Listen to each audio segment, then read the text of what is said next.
Daniel never thought of himself as someone who got scared easily. He was practical by nature. The kind of person who double-checked locks, paid bills on time, and assumed there was always a logical explanation for things that felt strange at first. That was probably why what happened bothered him so deeply. Not because it was dramatic, but because it didn't give him anything solid to argue against. He was 29 and living alone for the first time in his life. The house was a modest 2-story rental in a quiet suburban area outside Indianapolis. Nothing special about it. Vinyl siding, small front porch, narrow backyard. The landlord had mentioned it was built in the late 90s. It didn't creak much. It didn't have that old house feeling people talk about. Daniel moved in after a breakup. He wanted space. Silence. Somewhere he could reset his routine. The first few weeks passed without incident. He worked during the day, came home, cooked simple meals, watched TV, slept. The house felt empty, but in a manageable way. The night everything shifted started like any other. It was a Thursday. Daniel got home around 6:40 p.m., reheated leftovers, and sat in the living room scrolling on his phone. Outside, the neighborhood was quiet. A few porch lights were on. Someone down the street walked their dog. Normal sounds. Normal patterns. Around 8:30, he locked the front door, checked the back door out of habit, and closed the blinds. He didn't feel unsafe. It was just routine.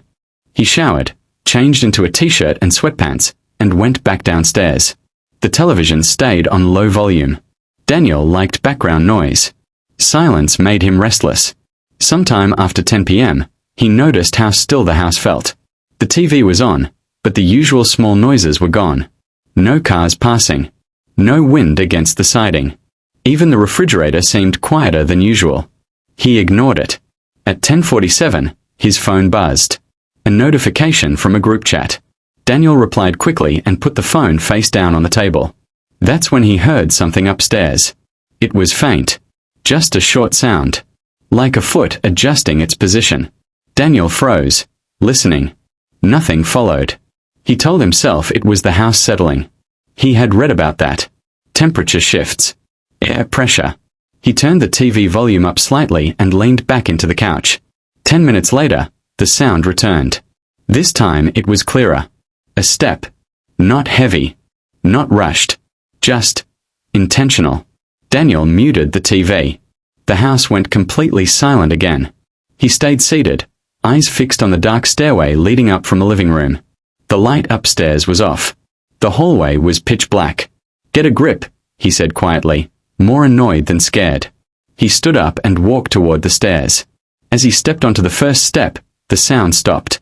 He climbed halfway up, turned on the hallway light, and looked around. Nothing. Every door was closed, just like he'd left them. Bathroom. Guest room. His bedroom at the end of the hall. He stood there longer than necessary, waiting for something else to happen. Nothing did. Daniel went back downstairs and turned the TV back on. He didn't hear anything else for the rest of the night. The next morning, Daniel found the kitchen light on. That alone wouldn't have mattered. He knew he sometimes forgot small things. But what bothered him was the position of the chair at the kitchen table. It had been pulled out slightly, angled away from a table. Daniel stood in the doorway, trying to remember. He lived alone. No one else had a key. The landlord hadn't mentioned any maintenance visits. He pushed the chair back in, made coffee, and went to work. All day, the image stuck with him. Not in a panicked way. More like a question he couldn't answer. That evening, he checked every lock twice. The night passed quietly. So did the next. By the fourth night, Daniel had mostly dismissed it. Stress. Adjustment. New place. New routines. Then the bathroom door upstairs closed on its own. Daniel was brushing his teeth when it happened. He had left the door open. He remembered that clearly because the hallway light helped illuminate the mirror. Halfway through brushing, he felt a shift in air. The door swung shut. Not slammed. Not fast. Just closed. Daniel stared at the reflection of the door behind him. He rinsed his mouth, turned off the sink, and stood still. He opened the door. The hallway was empty. Later, lying in bed, he tried to laugh it off. Old hinges. Air pressure. Windows. A dozen explanations ran through his head. None of them felt convincing. The first truly unsettling night came a week later.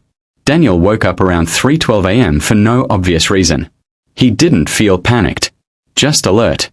Awake in that unnatural way where sleep doesn't fade gradually, it just ends. The house was dark. He lay still, listening.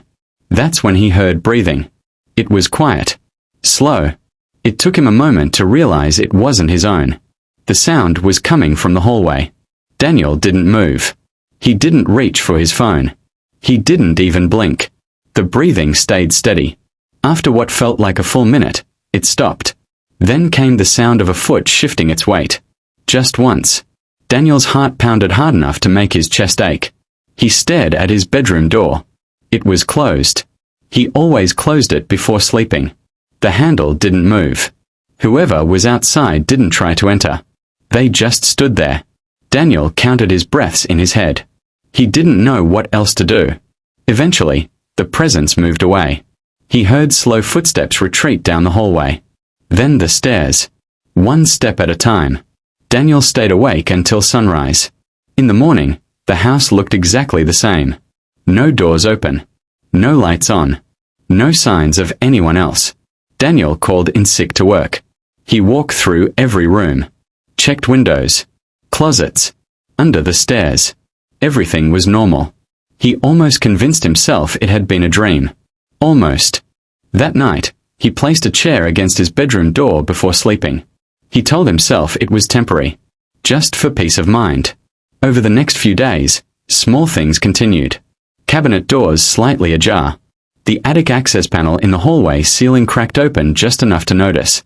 Footsteps at night that stopped when he held his breath. Daniel started sleeping with the lights on. He didn't tell anyone. What could he say? There was no break-in. No evidence. No clear threat. Then, one night, someone tried the bedroom door. It wasn't forceful. The handle turned slowly, testing resistance. The chair scraped softly against the floor. Whoever was outside didn't push. They let go. Daniel pressed his hand over his mouth to keep from making noise. Minutes passed. Then a voice spoke. Not loud. Not whispering. Normal volume. Daniel. His name.